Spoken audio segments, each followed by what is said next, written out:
আলহামদুলিল্লাহ, এই যে আমার ভাই আজকে সাগরে মাছ নিয়ে আসছে। এটা কি মাছ ভাই? এটা এক ধরনের চিত্রা মাছ কয়। চিত্রা মাছ। এটা জি। খাইতে কিরম? খাইতে খুব সুন্দর, ভালো লাগে। তাহলে এই যে সব মাছ শেষ? আর সব মাছ শেষ, বিক্রি হয়ে গেছে। তাহলে চিত্রা মাছের দাম কত এটা? এটা কত? সাধারণত 200 টাকা কেজি বেশি না।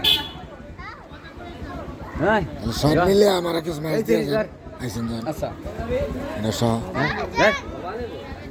ধরেন। উপরে দেন, বড়টি দেন। আচ্ছা আচ্ছা, বড় ডিম দিতেছে। খুব ভালো মাছ। ডায়লগটা না দিলে তো হতো না। 1 কেজি করে দিছি। সব মিলে? আচ্ছা, দিয়া খুশি তো। এই যে এগুলো সব মিলে তো? এগুলো সব মিলেই দেব। তাহলে এগুলো দাম কম নাকি? না, একই দাম। কি এর একদম? একদম। কত আছে, কত বাজার? হ্যাঁ, আছে অল্প করে। কত? 120 টাকা কেজি রাখি। ওই যে ডিজেল দিয়েছেন।